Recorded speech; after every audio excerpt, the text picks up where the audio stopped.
देखिए molecular orbital theory में important चीज़ ये है कि जब भी दो एटम आपस में मर्ज करके एक मॉलिक्यूल बनाते हैं तो दोनों के न्यूक्लियस जो है एटम्स के वो सेंटर में आ जाते हैं। और जितनी भी एटॉमिक ऑर्बिटल है चारों तरफ ये सारी की सारी आपकी मर्ज होकर किस में कन्वर्ट हो जाती है मॉलिक्यूलर ऑर्बिटल में। तो एक इंपॉर्टेंट डिफरेंस याद रखना कि ये मोनोसेंट्रिक होती हैं एटॉमिक ऑर्बिटल्स और मॉलिक्यूलर ऑर्बिटल्स पॉलीसेंट्रिक होती हैं। ये लेस स्टेबल है, ये मोस्ट स्टेबल है, इनका रिप्रेजेंटेशन एसपीडीएफ से होता है और ये आपके सिग्मा बॉन्डिंग और sigma anti bonding pi bonding पाई एंटी बॉन्डिंग के उसमें होते हैं।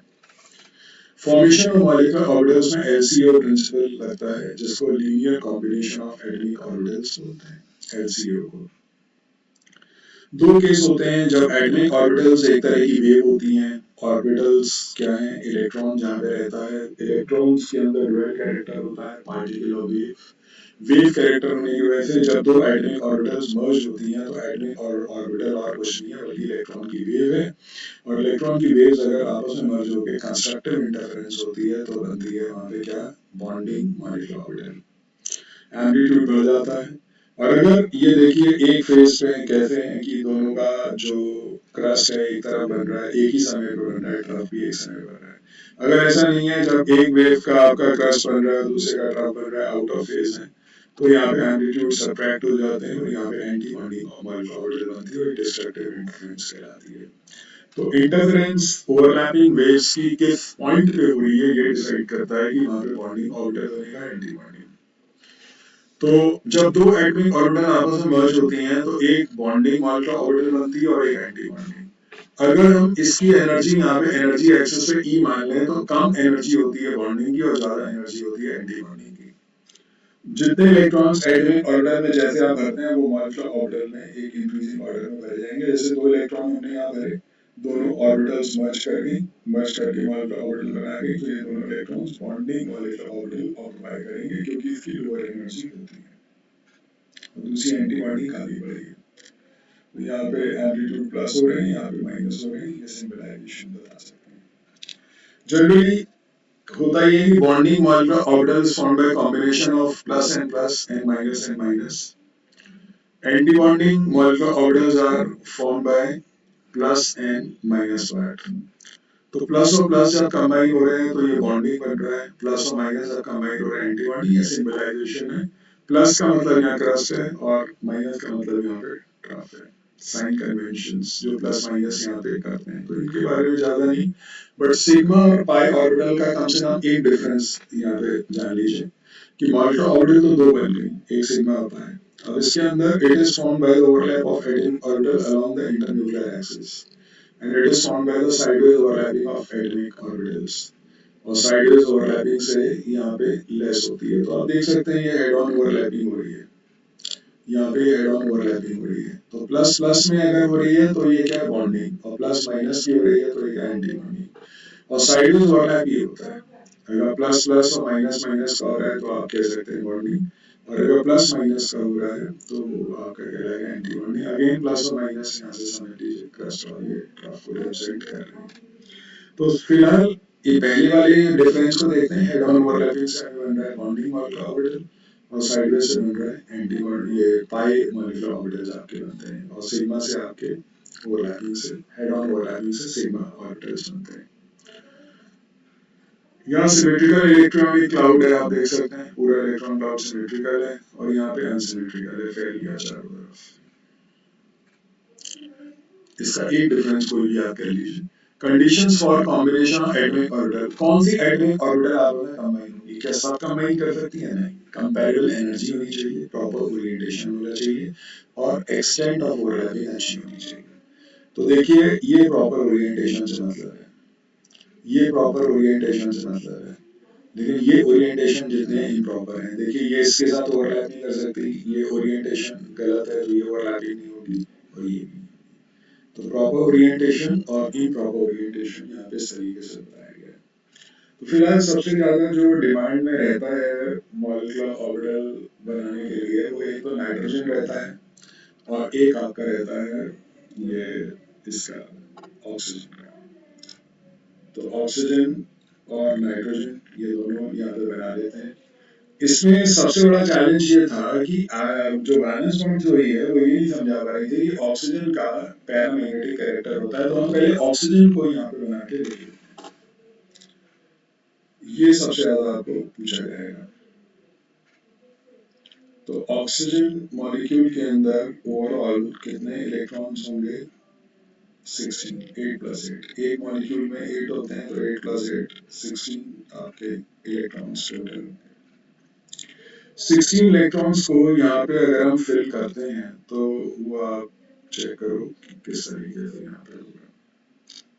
भाई 2 इलेक्ट्रॉन आपने यहाँ डाल दिए, 2 इलेक्ट्रॉन इधर डाल दिए, 2 इलेक्ट्रॉन इस तरफ, 2 इलेक्ट्रॉन इधर। ये टोटल कितने हो गए? 8, 9, 10। यहाँ पे दोनों ऑर्बिटल्स एनर्जी बराबर है, तो सिग्मा 2pz, देखिए सिग्मा 1s आपने भरा, सिग्मा 2s भरा, sigma 1s anti bonding sigma 1s, sigma 2s anti bonding sigma 2s, sigma 2pz, और फिर यहाँ पे पाई 2px, पाई 2py, एंटी बॉन्डिंग पाई 2p, मतलब ये इसके 14 इलेक्ट्रॉन्स हो गए, और एंटी बॉन्डिंग में 2 और चले जाएंगे, 15 एंड 16।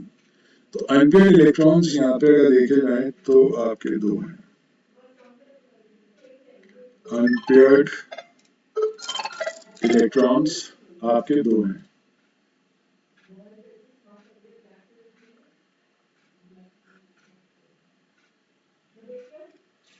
तो 2 अनपेयर्ड इलेक्ट्रॉन्स यहाँ पे आपके मिलते हैं, और इसी वजह से ये क्या होगा? पैरामैग्नेटिक। मैग्नेटिक मोमेंट अगर आपको निकलवाए तो आप फॉर्मूला कौन सा यूज करोगे? Mu is equal to under root n bracket n plus 2। n क्या है? Number of unpaired electrons. Unit होती है बोर मैग्नेटिक्स Bm। n की वैल्यू यहाँ 2 हो जाएगी, तो n बराबर 2 है। अगर यहाँ पे इसका बॉन्ड ऑर्डर निकालने को आता है तो bond order is equal to half bonding electrons minus anti bonding electrons is equal to half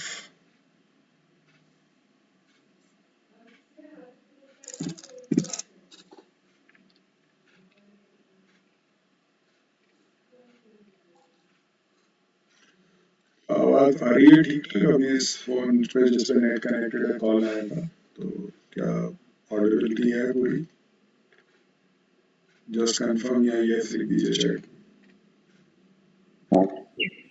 ठीक है बेटा, तो बस यही कंफर्म कर रहा हूँ। तो यहाँ पे बॉन्ड ऑर्डर और बॉन्डिंग इलेक्ट्रॉन गिन लेते हैं यहाँ पे।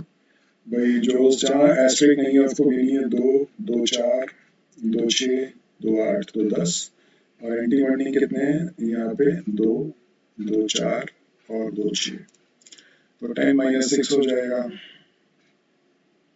इज इक्वल टू यहाँ पे 4 डिवाइड बाई 2, आंसर 2। इसका मतलब ऑक्सीजन के 2 एटम के बीच में डबल बॉन्ड है। नंबर ऑफ बॉन्ड्स यहाँ पे बॉन्ड ऑर्डर से पता चलते हैं, तो ये 2 एटम्स के बीच में डबल बॉन्ड यहाँ पे एग्जिस्ट कर रहा है। अगर ये 1 आता तो सिंगल बॉन्ड, 3 आता तो ट्रिपल बॉन्ड। तो ये तो बॉन्ड ऑर्डर निकल गया ऑक्सीजन का, ये O2 का आपने बॉन्ड ऑर्डर निकाला। क्या आयनिक मॉलिक्यूल्स भी एग्जिस्ट करते हैं? सपोज करो O2 पॉजिटिव आपको निकालना है, तो O2 पॉजिटिव में बॉन्ड ऑर्डर आपको निकालना है, तो O2 पॉजिटिव मतलब एक इलेक्ट्रॉन आप कौन सा हटाओगे? वैलेंस शेल में से हटाओगे, तो एक इलेक्ट्रॉन माइनस कर देंगे, तो कहां से कर रहे हैं? एंटी बॉन्डिंग से कर रहे हैं, तो एंटी बॉन्डिंग में कितने रह जाएंगे? 5। तो ये हो जाएगा 10 minus 5 is equal to 5 by 2, answer आ गया 2.5। तो ये फ्रैक्शनल बॉन्ड ऑर्डर है। ऐसे ही यहाँ पे O2 नेगेटिव भी होता है। अब O2 नेगेटिव में आपने एक इलेक्ट्रॉन बढ़ा दिया, तो 10 माइनस एक इलेक्ट्रॉन कहाँ जाएगा? अभी यहाँ पे एक और आ सकता है, तो एक यहाँ जाएगा। तो यहाँ पे अच्छा, जब आप यहाँ से एक इलेक्ट्रॉन निकालोगे तो एक इलेक्ट्रॉन तो अनपेयर्ड बचेगा, तो आप इसका मैग्नेटिक नेचर भी पैरामैग्नेटिक बोल सकते हैं। ऐसे ही 10 माइनस यहाँ पे क्या हो जाएगा? 6 है तो 7 हो जाएगा, एक इलेक्ट्रॉन और आ गया, इज इक्वल टू ये हो जाएगा 3/2, आंसर हो जाएगा 1.5। बट अगेन एक इलेक्ट्रॉन भर भी गया तो एक इलेक्ट्रॉन तो पैरामैग्नेटिक है यहाँ पे, तो ये यहाँ पर अनपेयर्ड है तो पैरामैग्नेटिक होगा ये भी। ऐसे यहाँ पे O2 2 नेगेटिव अगर कर दिया जाए, आयनिक मॉलिक्यूल्स ऐसे बनते हैं, तो 10 माइनस यहाँ पे क्या हो जाएगा? 8। क्योंकि ऑलरेडी 6 था, आपने 2 इलेक्ट्रॉन ऐड कर दिए यहाँ पे। 2 इलेक्ट्रॉन ऐड करने पे ये क्या हो गया, यहाँ पे भी एक इलेक्ट्रॉन आ गया, यहाँ पे भी एक इलेक्ट्रॉन आ गया और ये पेयर्ड हो गए। जब ये पेयर्ड हो गए तो ये क्या रह गया, 2/2, आंसर आ गया 1 और ये हो गया डायमैग्नेटिक।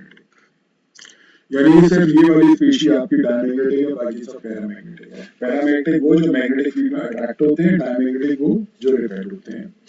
अगर ऑर्डर ऑफ स्टेबिलिटी की बात करें तो स्टेबिलिटी का order directly proportional to bond order होता है।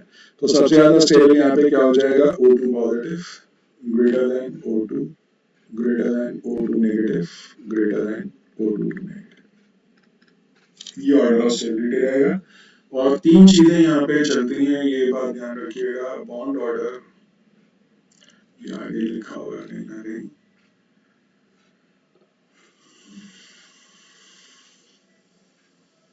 बॉन्ड ऑर्डर डायरेक्टली प्रोपोर्शनल है स्टेबिलिटी है, ये बात ध्यान रखिएगा। बॉन्ड ऑर्डर डायरेक्टली प्रोपोर्शनल है किसके, स्टेबिलिटी है। डायरेक्टली प्रोपोर्शनल है बॉन्ड डिस्ट्रीब्यूशन एनर्जी के, और इनवर्सली प्रोपोर्शनल होता है किसके, बॉन्ड लेंथ के।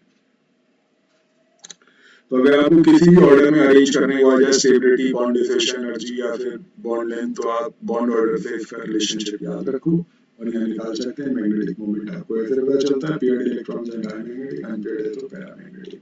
चलिए एक नाइट्रोजन का और बना लेते हैं यहाँ पे। तो नाइट्रोजन, और इसके डायग्राम में देखो यहाँ पे क्या है, सिग्मा 1s है, सिग्मा एंटी बॉन्डिंग 1 है, sigma 2s anti bonding sigma 2 है, sigma 2pz pi 2px pi 2py anti bonding pi 2px pi 2py and 2pz मतलब एंटी बॉन्डिंग सिग्मा 2pz। अब ये जो ऑर्बिटल्स हैं ये इंटरचेंज हो जाती हैं नाइट्रोजन के अंदर। सिग्मा 2pz ऊपर चला जाएगा, पाई 2px पाई 2py नीचे आ जाएगा। ये देखिए, ये नाइट्रोजन के लिए। तो नाइट्रोजन के लिए अगर यहाँ पे इलेक्ट्रॉन डिस्ट्रीब्यूट किए जाए तो यहाँ पे किस तरीके से होंगे, देखिए।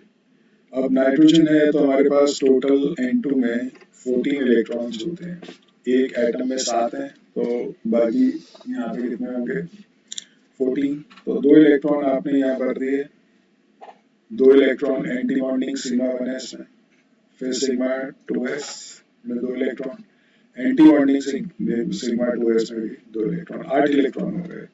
अब यहाँ पे क्या होगा, 9वां इलेक्ट्रॉन इधर जाएगा, 10वां इधर जाएगा, 11वां इलेक्ट्रॉन पाई 2px में और 12वां इलेक्ट्रॉन पाई 2py में। अभी 2 और बचे, तो ये 13 और ये 14, यहाँ तक ऊपर वाला जो है वो सब एंटी है। तो अब इसके अंदर अगर देखें कि नाइट्रोजन जो है 14, ये आपका सबसे पहले तो इसके अंदर सारे इलेक्ट्रॉन्स पेयर्ड है, ये आपका डायमैग्नेटिक है।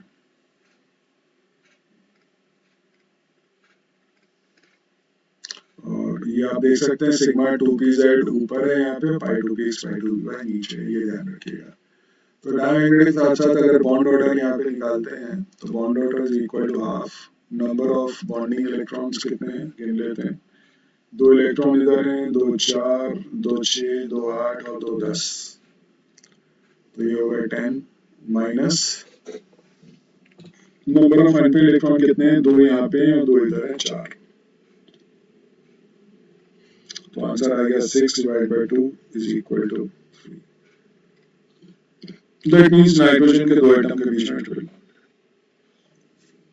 सेम आप यहाँ पे N2 पॉजिटिव निकाल सकते हैं, N2 नेगेटिव निकाल सकते हैं और N2 नेगेटिव निकाल सकते हैं। तो देख लेते हैं, N2 पॉजिटिव में हाफ बॉन्डिंग इलेक्ट्रॉन्स। अब देखो यहाँ पे हमें एक इलेक्ट्रॉन निकालना है, तो कहाँ से निकलेगा, बैलेंस शेल बॉन्डिंग की है, तो बॉन्डिंग में से एक इलेक्ट्रॉन जाएगा, तो बॉन्डिंग कितने थे 10, अब कितने रहेगा 9, माइनस एंटी बॉन्डिंग तो इधर कंप्लीटली फिल्ड है 4, आंसर आ गया 5 divide by 2 is equal to 2.5। But एक इलेक्ट्रॉन निकलते ही ये जैसे ये था डायमैग्नेटिक, ये हो गया आपका क्या, पैरामैग्नेटिक, क्योंकि एक अनपेयर्ड इलेक्ट्रॉन बॉन्डिंग ऑर्बिटल में यहाँ पे रह जाएगा। ऐसी अगर यहाँ पे नेगेटिव डालते हैं तो ये कहाँ पे ऐड हो रहा है, अब अगर एक इलेक्ट्रॉन में एक्स्ट्रा ऐड कर रहा हूँ तो मुझे यहाँ ऐड करना पड़ेगा एंटी बॉन्डिंग में, तो एंटी बॉन्डिंग के इलेक्ट्रॉन्स बढ़ जाएंगे, ये बॉन्डिंग तो 10 रहेंगे, माइनस एंटी बॉन्डिंग 4 की जगह क्या हो जाएगा 5 हो जाएगा। तो ये हो जाएगा अगेन 5/2, आंसर आ गया 2.5। अगेन यहाँ पे एक अनपेड इलेक्ट्रॉन आ गया ऊपर, तो ये फिर से पैरामैग्नेटिक हो जाएगा, is equal to N2 negative. अब दो इलेक्ट्रॉन आ रहे हैं, अब दो इलेक्ट्रॉन कहाँ पे आएंगे, ये आएंगे एंटी बॉन्डिंग में, क्योंकि और नीचे तो कोई जगह नहीं है, तो एक इलेक्ट्रॉन इधर एक इलेक्ट्रॉन इधर, ये दो अनपेड इलेक्ट्रॉन हो जाएंगे। तो ये हो जाएगा 10 - 6 इज इक्वल टू 4/2, आंसर आ गया 2, लेकिन दो अनपेड इलेक्ट्रॉन अभी भी पैरामैग्नेटिक। तो paramagnetic behaviour directly proportional to number of unpaid electron. सबसे ज्यादा पैरामैग्नेटिक कौन सा होगा, ये, क्योंकि इसके अंदर दो अनपेड इलेक्ट्रॉन है, n की वैल्यू 2 है, यहाँ पे चलो एक थी, यहाँ पे चलो एक थी, यहाँ थी नहीं, सबसे ज्यादा हाईली पैरामैग्नेटिक ये आपका होगा, क्योंकि दो अनपेड इलेक्ट्रॉन थे यहाँ पे, ठीक है। तो ये बात ध्यान रखिएगा। सो N2 नेगेटिव,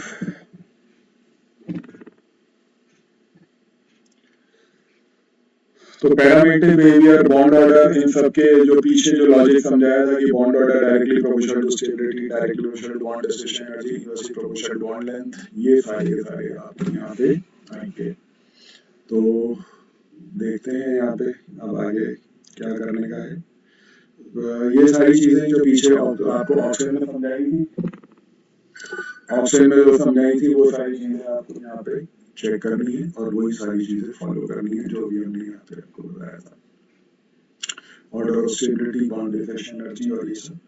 तो आई थिंक सो इतना काफी है इसके अंदर। हाँ, कई बार एक आध क्वेश्चन ये आ जाता है, जैसे मैं दिखाता हूँ आपको कि हीलियम मॉलिक्यूल को क्यों एग्जिस्ट नहीं करता। अब ये हीलियम का मॉलिक्यूल है, मॉलिक्यूल ऑफ हाइड्रोजन है ये तो, और ये हाइड्रोजन 2 नेगेटिव है, तो इसमें भी वही दो इलेक्ट्रॉन्स हैं तो दोनों बॉन्डिंग में आ जाएंगे। यहाँ पे 3 है H नेगेटिव में, तो एक बॉन्डिंग में, दो बॉन्डिंग में और एक एंटी बॉन्डिंग में, तो बॉन्ड ऑर्डर आप उस हिसाब से निकाल सकते हैं। ये निकले हुए हैं यहाँ पे बॉन्ड ऑर्डर। ऐसे ही मैं हीलियम का मॉलिक्यूल लेना चाह रहा था। देखिए हीलियम के मॉलिक्यूल में आपने 1s में, मतलब सिग्मा 1s में दो इलेक्ट्रॉन डाले तो टोटल 4 होंगे, एक हीलियम एटम में दो होते हैं, तो 4 इलेक्ट्रॉन्स यहाँ पे होंगे, 4 इलेक्ट्रॉन्स यहाँ पे हैं, तो आप कह सकते हैं कि दो, एक तो दो जाएंगे सिग्मा 1s में, दो एंटी बॉन्डिंग सिग्मा 1s में, बॉन्ड ऑर्डर निकालेंगे तो 0 आ जाएगा, क्योंकि bonding electron minus anti bonding दोनों बराबर हैं। तो जब भी आपका बॉन्डिंग इलेक्ट्रॉन्स बराबर होंगे एंटी बॉन्डिंग इलेक्ट्रॉन्स के, तो यहाँ पे bond order will be equal to 0. Bond order will be equal to 0. तो इस तरीके से हम यहाँ पे फिर He पॉजिटिव, He2 पॉजिटिव और उनके भी निकाल सकते हैं, ठीक है। तो ये बॉन्ड ऑर्डर वाला टॉपिक हमारा फिनिश हुआ। अब देखते हैं नेक्स्ट, बैलेंस बॉन्ड थ्योरी। देखिए बैलेंस बॉन्ड थ्योरी में बेसिकली ये बताया जाता है, कुछ पॉस्टुलेट्स हैं कि आखिर बॉन्ड सबसे ज्यादा बढ़िया कौन सा ओवरलैपिंग मानी जाती है, कौन सा स्ट्रॉन्ग बॉन्ड आपका बनेगा। तो SS ओवरलैपिंग, SP ओवरलैपिंग और PP ओवरलैपिंग, 3 तरह की ओवरलैपिंग आप देखते हैं। इवन यहाँ पे साइडवेज ओवरलैपिंग भी देखते हैं। तो सबसे ज्यादा ओवरलैपिंग उसकी होती है जिसकी ऑर्बिटल डायरेक्शनल होती है। देखिए ऑर्बिटल्स डायरेक्शनल होती हैं, ये ऑर्बिटल्स डायरेक्शनल होती हैं आपकी। ऑर्बिटल डायरेक्शनल का मतलब क्या है, जैसे ये तो देखिए एसिमेट्रिकल है, चारों तरफ एक सी है, बिल्कुल सब परफेक्ट सर्कल कह लीजिए। पी वाली डायरेक्शन है, या तो इलेक्ट्रॉन क्लाउड इस तरफ है, ये न्यूक्लियस के ऊपर और नीचे तो नहीं, तो ये डायरेक्शन है। तो जो डायरेक्शनल, अब ये बॉन्ड सबसे वीक बॉन्ड होगा, लेकिन एस और पी वाला थोड़ा स्ट्रॉन्ग होगा क्योंकि ओवरलैपिंग ज्यादा होगी। क्यों? क्योंकि पी ऑर्बिटल जो है वो ज्यादा डायरेक्शन है, और पी अगर होगी दोनों ही डायरेक्शन है तो सबसे मैक्सिमम ओवरलैप होगा, हेड ऑन सिग्मा बॉन्ड सबसे ज्यादा कौन सा होगा strong, PP, then SP, then SS. क्यों? क्योंकि एक्सटेंट ऑफ ओवरलैपिंग पर डिपेंडेंट होती है स्ट्रेंथ ऑफ हाइड्रोजन बॉन्ड। तो ये सारी बातें यहाँ पे लिखा हुई है कि ओवरऑल ओवरलैपिंग, अच्छा ओवरलैपिंग कौन सी ऑर्बिटल के बीच में होती है, जिनके अंदर अनपेड इलेक्ट्रॉन है। वैलेंस शेल की वो ऑर्बिटल जिनमें अनपेड इलेक्ट्रॉन्स होता है उसके अंदर ही ओवरलैपिंग होती है, बाकी जहाँ पेयर्ड इलेक्ट्रॉन्स हैं उनमें नहीं होती। और अनपेड इलेक्ट्रॉन्स ही क्यों ओवरलैप करते हैं, ताकि वो अपने आप को पेयर अप कर लें और वहाँ पे स्टेबिलिटी अटेन कर जाए। तो अगर एटॉमिक ऑर्बिटल में एक से ज्यादा अनपेड इलेक्ट्रॉन है तो एक से ज्यादा बॉन्ड भी बन सकता है। जैसे नाइट्रोजन में आप देखो 3 अनपेड इलेक्ट्रॉन होते हैं पी में, तो 3 कोवलेंट बॉन्ड बनाता है। तो नंबर ऑफ कोवलेंट बॉन्ड किस बात पर डिपेंडेंट है, नंबर ऑफ अनपेड इलेक्ट्रॉन्स। और कोवलेंट बॉन्ड डायरेक्शनल होता है ओवरलैपिंग के उसमें। तो अब इसमें काम की बात समझते हैं कि पूछा गया जाता है। एक तो भाई यहाँ पे कौन सा ओवरलैपिंग सबसे ज्यादा स्ट्रॉन्ग है, तो जहाँ डायरेक्शन ऑर्बिटल्स के बीच में ओवरलैपिंग है वो आपकी सबसे ज्यादा स्ट्रॉन्ग होती है। और ये साइडवेज ओवरलैपिंग है।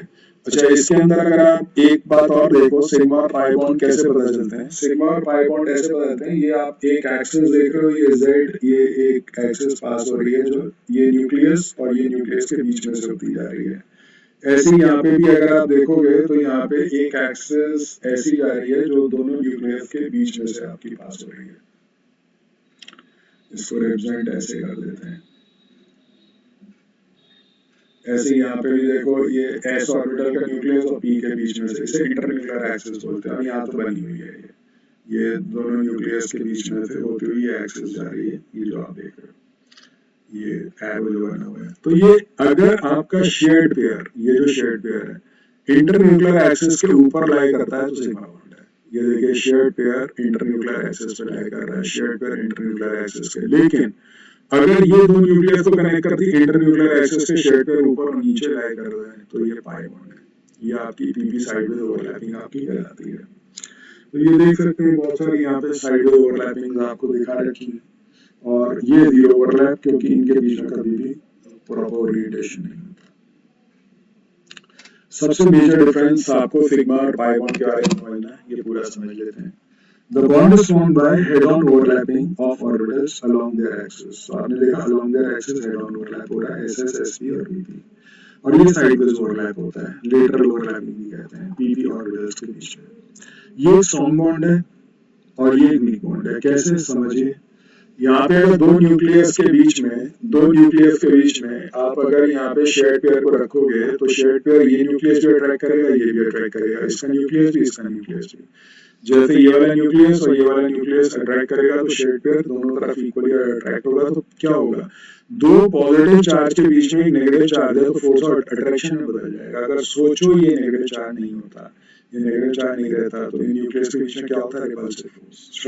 अट्रैक्टिव फोर्स क्यों है, सिर्फ शेयर्ड पेयर की वजह से। और फोर्स ऑफ अट्रैक्शन का दूसरा नाम क्या है, बॉन्ड। तो बॉन्ड एक तरह का फोर्स ऑफ अट्रैक्शन ही है। और यहाँ पे ये स्ट्रॉन्ग बॉन्ड है क्योंकि इंटरन्यूक्लियर एक्सिस पे शेयर्ड पेयर है, ये वीक बॉन्ड है क्योंकि ऊपर नीचे। इलेक्ट्रॉन क्लाउड सिमेट्रिकल होगा क्योंकि लाइन जो दो न्यूक्लियस को कनेक्ट कर रही है उसके चारों तरफ लाई कर रहा है। ये अनसिमेट्रिकल है, आपने देखा कि ऊपर और नीचे लाई करता है, ऊपर और नीचे इलेक्ट्रॉन क्लाउड लाई करता है इंटरन्यूक्लियर एक्सिस पे। ये फ्री रोटेशन है, यानी कि आपने कॉन्फर्मेशंस कल पढ़े थे, सिग्मा बॉन्ड के राउंड अबाउट फ्री रोटेशन हो सकता है 0 to 60 या उसके आसपास, या फ्री रोटेशन पॉसिबल नहीं है। पाई बॉन्ड क्या है, डबल बॉन्ड या ट्रिपल बॉन्ड की फॉर्मेशन, तो वहां आप रोटेशन नहीं कर सकते। ये लीस्ट रिएक्टिव है और ये मोर रिएक्टिव है क्योंकि पाई बॉन्ड वीक होता है, टूट जाता है, वीक बॉन्ड है। शेप ऑफ मॉलिक्यूल डिटरमिन से सिग्मा बॉन्ड करते हैं। हाइब्रिडाइजेशन में आप क्या गिनते हो, number of sigma bond, loan वो नहीं गिनते पाई बॉन्ड। और ये शेप को अफेक्ट नहीं करते। ये सिग्मा इलेक्ट्रॉन्स लोकलाइज्ड हैं इसलिए शेप को अफेक्ट करते हैं। इनकी लोकेशन फिक्स है, दो एटम के बीच में सिंगल बॉन्ड है, ये टूट गया तो एटम ही खत्म हो जाएगा, तो मॉलिक्यूल ही गिरेगा। लेकिन पाई इलेक्ट्रॉन्स जो हैं ये डिलोकलाइज्ड होते हैं, रेजोनेंस इसी की वजह से होता है। और सिग्मा बॉन्ड की इंडिपेंडेंट एग्जिस्टेंस है, अगर पाई बॉन्ड एग्जिस्ट करेगा तो सिग्मा बॉन्ड के साथ करेगा, इसके अलावा नहीं कर सकता। तो ये बैलेंस बॉन्ड थ्योरी है। और इसके अंदर ये बनाने को आते हैं स्ट्रक्चर्स, ऑर्बिटल डायग्राम्स यहाँ पे चेक कर लीजिए। जैसे नाइट्रोजन के पास 3 पी ऑर्बिटल में इलेक्ट्रॉन्स हैं, एक मैं आपको यहाँ पे बना के लाता हूँ। जैसे अमोनिया का आपको बनाने को आ गया, मान लो आपको यहाँ पे अमोनिया NH3 का बनाने को आ गया, तो आप नाइट्रोजन के इलेक्ट्रॉन कन्फर्मेशन देखो, 7 1s2 2s2 23 एस में 2 इलेक्ट्रॉन और पी में 3। तो 3 अल्फा इलेक्ट्रॉन्स 3 सिग्मा बॉन्ड बना सकते हैं और एक लोन पेयर ऊपर पड़ा रहेगा ये वाला। तो ये एस है, 2s और ये 2p। लेकिन हम कहते हैं नहीं ये तो हाइब्रिडाइज कर जाती हैं, तो ये क्या बना देंगे 4 into sp3 हाइब्रिड ऑर्बिटल्स। तो ये sp3 हाइब्रिड ऑर्बिटल्स और हाइड्रोजन जो s ऑर्बिटल है उसके बीच का सिग्मा बॉन्ड है। तो जितने सिग्मा बॉन्ड्स हैं अमोनिया के अंदर वो आपके किससे बनते हैं sp3 और s ओवरलैपिंग ऑफ हाइड्रोजन से sp3 नाइट्रोजन। और जो लोन पेयर है वो आप देख सकते हो sp3 हाइब्रिड ऑर्बिटल में ऊपर दिख रहा है, ये रहा, ये लोन पेयर या ये लोन पेयर। तो पिरामिडल शेप है इसकी, नीचे जो 3 लेग्स हैं ये पिरामिड बना रहे हैं क्योंकि इनको आपस में कनेक्ट कर दो तो ट्रायंगल बन जाएगा। ट्राइगोनल पिरामिडल शेप होती है किसकी, इसकी, आपकी अमोनिया के मॉलिक्यूल की। तो ऐसे करके आपको ये सारे मॉलिक्यूल आपको दिखाने, जैसे नाइट्रोजन है, नाइट्रोजन में एक तो सिग्मा बॉन्ड बनेगा, नाइट्रोजन में 3p ऑर्बिटल्स आपने देखा खाली होती हैं, ठीक है, 3p ऑर्बिटल्स। तो दो ये एक पाई बॉन्ड बना रहे हैं और ये एक पाई बॉन्ड बना रहे हैं। तो आप देख सकते हो दो ओवरलैपिंग्स हो रही हैं, एक ये और ये, एक पाई बॉन्ड बना और ये वाला और ये वाला जो ओवरलैपिंग है ये पाई बॉन्ड बना। तो इसमें 3 तरह की ओवरलैपिंग आप यहाँ पे देख सकते हैं, एक सिग्मा बॉन्ड और 2 पाई बॉन्ड। सिमिलरली एसिटिलीन में भी देख लीजिए, एसिटिलीन में अंदर ये कार्बोटम sp हाइब्रिडाइज है। तो एक sp3 हाइब्रिड ऑर्बिटल और इस कार्बोटम की sp हाइब्रिड ऑर्बिटल ओवरलैप करके क्या बना देते हैं सिग्मा बॉन्ड। ये p ऑर्बिटल और नीचे वाला p ऑर्बिटल एक पाई बॉन्ड बना रहा है, ये जो थोड़ा सा बेंट है ये वाला एक पाई बॉन्ड बना रहा है। तो जो ट्रिपल बॉन्ड आप देखते हो बॉन्ड एंगल यहाँ पे 180। तो इस तरह के ऑर्बिटल डायग्राम्स आपको बनाने को आते हैं। बस बैलेंस बॉन्ड थ्योरी 3 जगह फेल हुआ था। पहला parametric nature of oxygen molecule नहीं समझा पाया जो एमओटी में समझाया हमने, molecular orbital theory. Existence of ionic molecules ये भी आपको समझा दिया। और इन्होंने मॉलिक्यूलर ऑर्बिटल थ्योरी में सिर्फ वही इलेक्ट्रॉन्स कंसीडर नहीं किए जो बॉन्ड में पार्टिसिपेट कर रहे हैं, बल्कि सारे इलेक्ट्रॉन्स का रिडिस्ट्रीब्यूशन किया। आपने देखा कि सिग्मा बनने से लेकर सारे इलेक्ट्रॉन रिडिस्ट्रीब्यूट किए, उन्होंने कहा सबकी एनर्जी इफेक्ट होगी किसी दो की। तो ये आपका था वैलेंस बॉन्ड थ्योरी।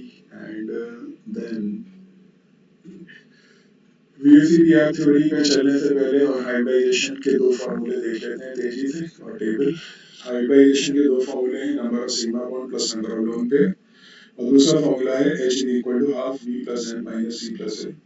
V है number of valence electron on central atom, M है number of monovalent atom on central atom, C चार्बन केटाइन और A है चार्बन आयन। एप्लीकेशन करते हैं, लेकिन उससे पहले टेबल देख लीजिए। sp2 अगर H का नंबर आ रहा है यहाँ पे जो आप कैलकुलेट कर रहे हो H, इसका नंबर अगर 2 3 4 5 6 7 तक आता है। 2 का मतलब sp, 3 का मतलब sp2, 4 का मतलब sp3, 5 का मतलब sp3d, 6 का मतलब sp3d2, 7 का मतलब sp3d3। बॉन्ड एंगल fp का 180 है, शेप लीनियर है, sp2 का 120 है, शेप ट्रायंगुलर पिरामिडल पिरामिडल है, लेकिन ये सॉरी प्लेनर है। लेकिन ये ध्यान रखना यहाँ लोन पेयर एक भी नहीं होता। यहाँ पे जब हम ये टेबल और ये बॉन्ड एंगल और ये शेप की बात करते हैं तो एक्सक्लूडिंग लोन पेयर से बॉन्ड पेयर की बात होती है। तो इसीलिए अगर आप देखोगे तो यहाँ पे lone pair plus bond pair किया हुआ है। यहाँ पे आपका मतलब ये लोन पेयर रहे हैं, number of bond pairs plus lone pair की जगह यहाँ पे आना चाहिए number of sigma bond plus number of sigma bond यहाँ पे काम कर रहा है, क्योंकि यहाँ पे लोन पेयर को हम कंसिडर ही नहीं कर रहे। तो एलपी यहाँ पे नहीं है बॉन्ड पेयर्स में सिर्फ। तो बॉन्ड पेयर्स को ही कंसिडर करेंगे, अगर लोन पेयर किया तो वीएससीपीआर थ्योरी में जाके समझना पड़ेगा। तो 1090 degree 28 minutes tetrahedral, 90 or 120 degree trigonal bipyramidal, 90 degree octahedral and 72 or 90 degree pentagonal bipyramidal। जहाँ पे d ऑर्बिटल्स पार्टिसिपेट करती हैं तो sp3d में कौन सी d पार्टिसिपेट करती है dz स्क्वायर, sp3d2 में कौन सी करती है dz स्क्वायर और dx square minus y square, sp3d3 में dxy dyz और dxz। और ये कुछ एग्जांपल्स हैं जो इनके आप एक एक करके कोट कर सकते हैं। तो यहाँ पे मैं आपसे कहूंगा ये number of sigma bond structure पता है तो फर्स्ट वाला फार्मूला यूज करना, number of sigma bond plus number of lone pair. और डायमंड और ग्रेफाइट में अच्छे से देख लीजिए। डायमंड अगर बहुत सारे एटम है तो हर एटम की अलग हाइब्रिडाइजेशन निकालना, कभी भी पूरे मॉलिक्यूल की हाइब्रिडाइजेशन नहीं होती, हमेशा एक एटम की होती है जो सेंट्रल एटम होता है। तो अगर बहुत सारे सेंट्रल आइटम है आपको लगता है तो आप हर कार्बन आइटम की अलग निकालिएगा हाइब्रिडाइजेशन, पूरे मॉलिक्यूल की नहीं निकालनी, ठीक है, एक आइटम की निकालनी।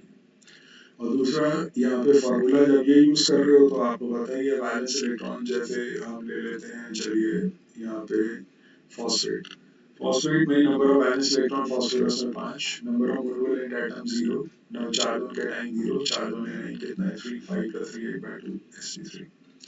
तो ऐसे करके बहुत सारे मॉलिक्यूल्स यहाँ पे ले सकते हैं। ये यहाँ पे आपके डिफरेंट ये कंपाउंड्स में अप्लाई किया हुआ है, तो आप इसको भी चेक कर लीजिएगा, लेकिन वो सिंपल वाले मॉलिक्यूल्स आते हैं, उसमें कोई प्रॉब्लम नहीं। तो ये बहुत सारे मॉलिक्यूल्स हैं। परसेंटेज एस कैरेक्टर अभी जरूरत नहीं पड़ेगी इसकी। बीएससी की थ्योरी के अंदर ये है कि वैलेंस शेल में जो इलेक्ट्रॉन पेयर होते हैं वो दो तरीके के होते हैं, लोन पेयर, एक बॉन्ड पेयर। सबसे तेज रिपल्शन होता है लोन पेयर की वजह से, लोन पेयर जिसकी वजह से ज्योमेट्री जो नॉर्मल आप हाइब्रिडाइजेशन में पढ़ते हैं वो डिस्टॉर्ट हो जाती है। तो lone pair repulsion, lone pair bond pair repulsion और बॉन्ड पेयर रिपल्शन सबसे कमजोर होता है, और इसी के बेसिस पे शेप बना रखी है जिसमें हाइब्रिडाइजेशन की टेबल में लोन पेयर मान ही कंसिडर करते हैं। तो यहाँ मैं 3 मॉलिक्यूल्स ले रहा हूँ, methane, ammonia and water. Methane की शेप टेट्राहेड्रल है, इसकी ट्राइगोनल बाइपिरामिडल है, इसकी वी शेप है, जबकि हाइब्रिडाइजेशन तीनों की सेम है। अब शेप डिफर क्यों की? क्योंकि बॉन्डिंग डिफर कर दी। बॉन्डिंग डिफर क्यों कर रहा है? क्योंकि भले ही 10 इलेक्ट्रॉन है सब में, सबके अंदर सेंट्रल आइटम पे 10 इलेक्ट्रॉन है, ये लो चलो फिर इनके 1 2 3 4 5 6 7 8, और ये हाइड्रोजन के अगर ये लोगे तो टोटल आपके वाटर मॉलिक्यूल में 10 इलेक्ट्रॉन्स, ऐसे गिन लीजिए ऑक्सीजन के 8 अंदर वाली शेल के काम हमने काउंट किया है, बैलेंस के कर लिए, तो टोटल 8 इलेक्ट्रॉन ऑक्सीजन एटम और 2 हाइड्रोजन के, तो कुल मिला के 10। ऐसे ही नाइट्रोजन के 7 + 3 टाइम्स, कार्बन के 6 + 4 टाइम्स। तो 10 इलेक्ट्रॉन है, आइसो इलेक्ट्रॉनिक स्पीशीज है, सिमिलर शेप होनी चाहिए, बट यहाँ पे नहीं है। रीजन इसका ये है हाइब्रिडाइजेशन भी सेम है, नंबर ऑफ इलेक्ट्रॉन भी सेम है, फिर भी शेप डिफरेंट है, रीजन है रिपल्शन।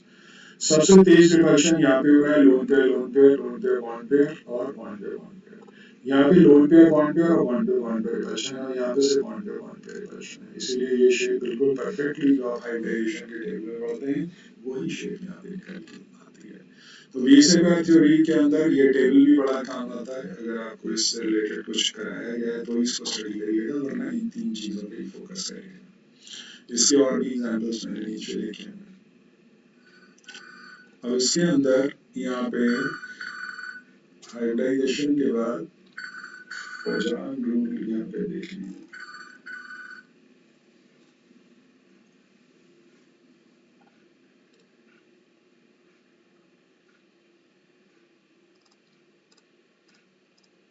देखिए फजान ग्रुप में पोलराइजेशन के बारे में बताया जाता है, the ability of cation to polarise near A9.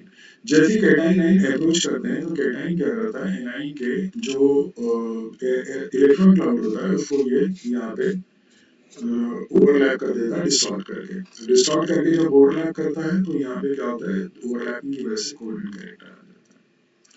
तो ये किन किन फैक्टर्स पे डिपेंडेंट है, तो देखिए आयनिक फॉर्मेशन है, लेकिन डिस्टॉर्शन की वजह से, ओवरलैपिंग की वजह से इसके अंदर कोवेलेंट कैरेक्टर आता है।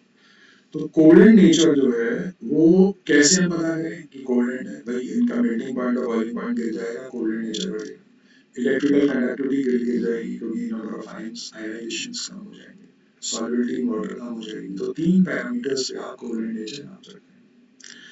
तो अब यहाँ पे आगे बढ़ते हैं, पहले 3 फैक्टर्स हैं जो कि सिर्फ पोलराइजिंग पावर ऑफ कैटाइन, यानी कि कितनी आसानी से ये एनाइन को डिस्टॉर्ट कर सकता है, उसको कहते हैं पोलराइजिंग पावर ऑफ कैटाइन। ये देखिए इलेक्ट्रॉन क्लाउड ऐसा था, कैटाइन ने अपनी तरफ खींच खींच के इसे डिस्टॉर्ट कर दिया और ओवरलैप करा दिया। तो ये कितना डिस्टॉर्ट कर पाएगा, ये हर कैटाइन की अपनी एक पावर होती है जिसको हम पोलराइजिंग पावर बोलते हैं। तो और एनाइन की जो एबिलिटी अपने आप को डिस्टॉर्ट होने देने की, उसको पोलराइजेबिलिटी बोलते हैं। तो पोलराइजेबिलिटी और पोलराइजिंग पावर कैटाइन की होती है, और पोलराइजेबिलिटी एबिलिटी ऑफ एनाइन होती है कि अपने आप को कितना पोलराइज होने देगा। तो polarising power of cation directly proportional to charge of cation, inversely proportional to size of cation. Example से समझते हैं, आप चार्ज और साइज के रेशियो को चार्ज डेंसिटी कह सकते हैं। एल्यूमिनियम, मैग्नीशियम, सोडियम, कैटाइन में सबसे ज्यादा चार्ज किसमें है, एल्यूमिनियम पे, तो सबसे ज्यादा पोलराइजिंग पावर इसकी है। अगर आप कोवेलेंट नेचर देखोगे तो सबसे ज्यादा किसका होगा, इसका। क्योंकि covalent nature directly proportional to polarising power of cation और polarising power of cation charge पे डिपेंडेंट है और साइज से भी। तो यहाँ चार्ज आप देख सकते हैं सोडियम मैग्नीशियम और एल्यूमिनियम। ऐसी PbCl4 और Pb तो 4 पॉजिटिव चार्ज है, यहाँ पे 2 पॉजिटिव है। SnCl4 में Sn2 पॉजिटिव है, यहाँ 2 पॉजिटिव है और Fe3 पॉजिटिव और यहाँ पे Fe2 पॉजिटिव। तो जितना ज्यादा चार्ज कैटायन पे उतनी ज्यादा उसकी पोलराइजिंग पावर। साइज के बारे में कैसे समझे भाई, यहाँ पे एल्कलीन अर्थ मेटल आपने ले लिए या एल्कली मेटल्स आपने ले लिए, डाउन द ग्रुप चार्ज तो सेम रहेगा बट साइज तो फर्क हो रहा है। सबसे छोटा साइज किसका है? जितना छोटा साइज उतनी ज्यादा पोलराइजिंग पावर, उतना ज्यादा कोल्ड नेचर। तो ऑर्डर ऑफ कोल्ड नेचर सबसे ज्यादा कोल्ड BeCl2 और सबसे आयनिक RaCl2 यानी रेडियम। तो अब हम इसको पता कैसे करें भाई कि बेरिलियम के अंदर, तो आप देखोगे इसका मेल्टिंग पॉइंट सबसे लोएस्ट होगा, कोल्ड नेचर हाईएस्ट है और इसका मेल्टिंग पॉइंट सबसे हाईएस्ट होगा। तो डाउन द रोड क्लोराइड्स के मेल्टिंग पॉइंट बढ़ जाएगा, क्योंकि मेल्टिंग पॉइंट बढ़ने का कारण क्या है? मेल्टिंग पॉइंट बढ़ेगा तो कोल्ड नेचर क्या हो जाएगा कम। जितना मेल्टिंग पॉइंट लोअर उतना कोल्ड नेचर आपका क्या होगा ज्यादा। तीसरा है इलेक्ट्रॉनिक कन्फिग्रेशन। भाई चार्ज और साइज की तो बात कर ली, अब सोडियम और कॉपर के क्लोराइड की बात करो। भाई चार्ज सेम है, साइज भी लगभग सेम है 0.95 0.96, लेकिन मेल्टिंग पॉइंट का अंतर तो देखिए डबल का।